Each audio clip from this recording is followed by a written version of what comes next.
Hey YouTube, this is Jason from Team Night Right coming back at you guys with another deck profile. And this is going to be Post Clan Selection Volume 2. And today we're going to be bringing the circus to town.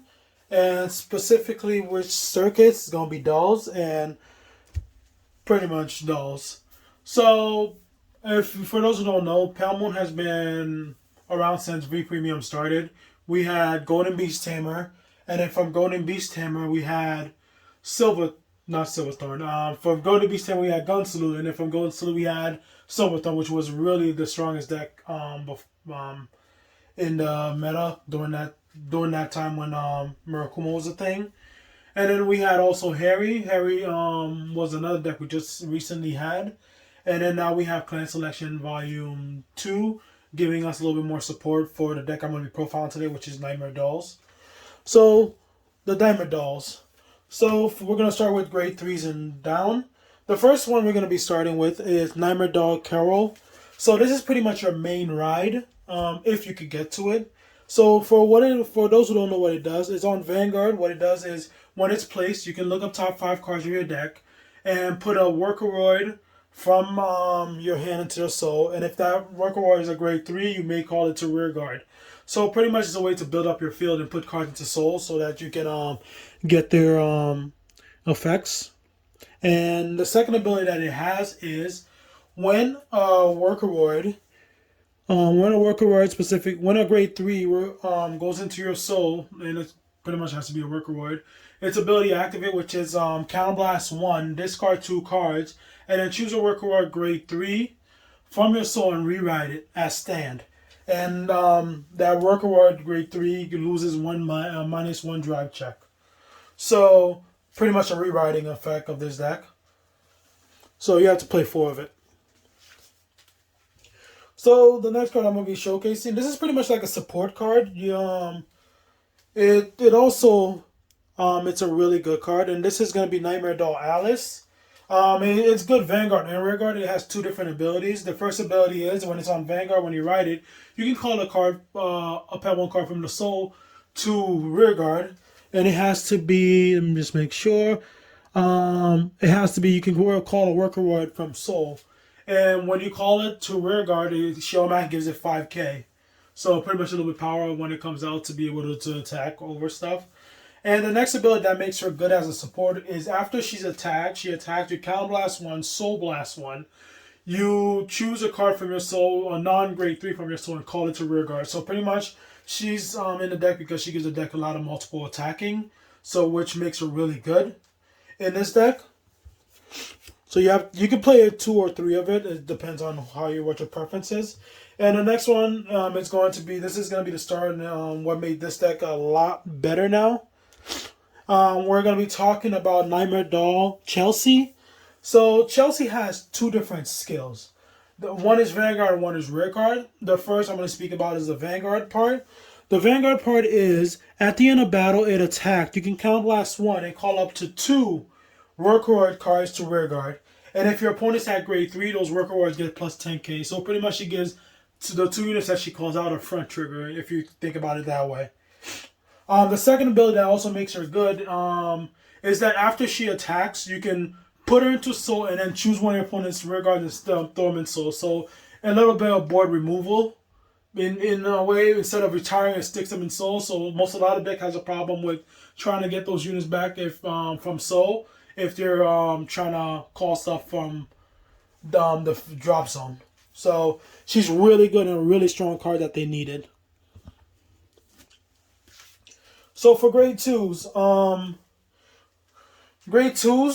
this is pretty much where this deck is all about power, and this is one of the cards that gives this deck a lot of power, especially the rear guards gain a lot of power to attack with. So we're going to be talking about Nightmare Doll Rehenda. So what she does is when she's placed, this unit gets plus 2k until end of turn for each other Workoroid, Vanguard or Rearguard. So she gets really big really fast if you think about it, because it's on place now, one place from hand. It's just immediately when you place it, she gets plus 2k for every Workoroid on board, even including the Vanguard. So this is why this deck is really good as a Workoroid build, because then everything on your board is going to give her power, and that's a way to get a lot of to really be pressuring your opponent a lot when it comes to attacking with your Pale Moon cards. So her simple is pretty much generic, but for what she does, she really is good. You have to play her 4 at least. And the next card we're playing, and this one came out with Silverthorn. It was another little update from that they gave Silverthorn when Coral come out. Coral, something like that. So her ability is on rear guard, when it attacks, you can Counter Blast 1, put another worker right into your soul. This unit gets plus 10k and then you draw a card.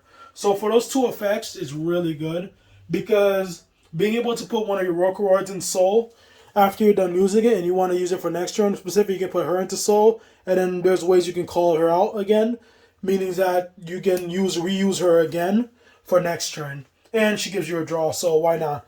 Drawing is always good. So you gotta play 4 of her.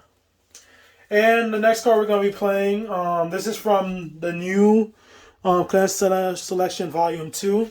This is where this deck got a lot more consistent. Before it was just a high rolling deck, where after you got a lot of attacks off, you barely had any, not really attacks.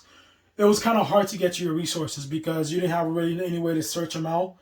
Really, you had to really you pretty much had to rely on the luck of the draw and hitting your draw triggers, hopefully, to get the units out so you can be able to do things. And this card really fixes that problem. So it's Nightmare Doll Melissa. What she does is a Vanguard Rearguard ability, and then her ability is really one place from hand. When you place from hand, you put a card from your hand into your soul. So pretty much you're setting up your soul for cards. Like if you have a grade 3 and soul, you want to put into soul to get ready for when you ride, so you already have another ride target and soul to keep rewriting over. She's really good for that. And the good part about her also is that when she's placed, yeah, like I say, put a Rearguard from your hand to soul, which is a Workroid. You look up top 7 cards of your deck, and you reveal up to 2 non-grade 2s from your reveal and add them to your hand and shuffle your deck. So the keyword is 2. So pretty much you can get your grade 3s, you can get your grade 1s that you need. Pretty much this one card here gives you all the material you need just so that you can get to your pieces faster and helps you thin out your deck so that you're more likely to hit triggers and more likely to get all the pieces you need by the time you get to your grade 3 or on a crackback or whatever turn it is. So she's really good and a very strong card. And I really like that they gave Nightmare Doll that. So we're going to grade 1. So the grade 1s is really up to your preference. The first one I'm going to be talking about is this grade 1. So this one also came in the same set as Silverthorn, which is BT06.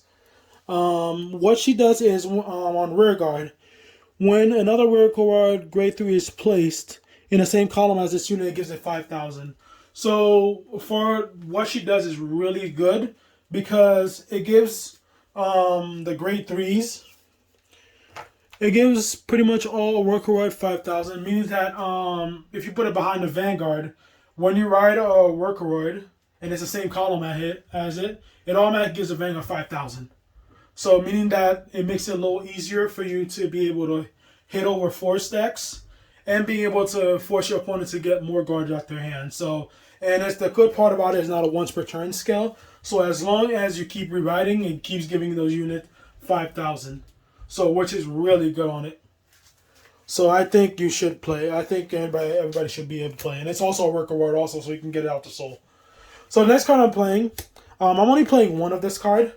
So this is Nightmare Doll Morena. So what she does is, whenever you ride, just make sure, from soul, when you ride a worker word is placed on your Vanguard, you can call this card from the soul to rear guard. So pretty much it spits itself out. And you can only activate this card with a card of the same name, right? Yep. So pretty much you can only, I believe you can only get one of them out. You can't get multiple of them out. And that's why I'm just playing it one as a tech. You can really just substitute it out and put something else in if you decide to. It's really up to you. But I think she's still good as a worker because you might need that booster at one time, and then just by rewriting a grade 3 it automatically spits itself out. So it's still a good card. So the next one we're going to be playing, we're going to keep with the power of the theme of this deck, really. This is another version of the grade 2, which is, give me one second, this one. So its ability, we're talking about Nightmare Doll Ethel. Sorry if I'm butchering the names. So what she does is the same thing as a grade 2, is that when she's placed, this unit gets plus 2k for each other work reward, vanguard or rear guard. So pretty much it gets really big also, that because you're technically playing this deck is pretty much an Excel deck. So the more units you got, the stronger these cards get. So pretty much, and that's without any drive checks yet or anything yet. So she's really good because of the power that she can gain by herself. And now we're going to be skipping to the other grade 1, which is what the deck really needed. And if you guys don't know, Pale Moon really had a problem with counter charging, which was a huge problem for them. They did have counter charging card. There was a grade 3 that you had to get a sequence amount of attacks just to be able to counter charge one card, and it wasn't as good. And Harry did get a counter charger, but it only worked for Harry itself. It didn't work for any other decks. So this other card also is specifically clan based in a way. It only specifically works for Nightmare Dolls, if you think about it. So what she does is on Vanguard when she plays your Soul Charge 1. So pretty much it starts helping you build up the soul. It pretty much helps you start building the soul to start doing what Pale Moon's supposed to be doing. And the second ability that makes her really good and a powerful card is at the end of your turn, you can retire this card. Return a work reward from your soul to your hand. So pretty much it's the same thing if you think about the grade 3 from Silverthorn. So at the end of your turn, you send all your cards to soul. If you send up to 4 more cards, you get to add a grade 3 back to your hand. And it gives you a specific ride back. So I think this card is really good because of that. And also you counter charge also, which is really good in this deck because this deck, it's a really heavy counter blast deck. Because of all your rewriting, you're going to keep counterblasting your Alice counterblasts, your Chelsea counterblasts, the other grade 2 counterblasts. This deck could potentially burn your counterblast very easily. So this is another way to help you gain some of the counterblasts back. So which is, she's really good. And I think this card is a really powerful card. Just being able to recycle your grade 3s and not have to really worry about, oh look, now next turn I threw everything on board, now I can't really get them back. This card literally lets you get those cards back. So immediately you can get a grade 3, a grade 2, any pieces that you need for next turn or on a crackback, you need something to guard with, she's there to help you. So, and you don't really have to do it if you don't want to. It's really of cost.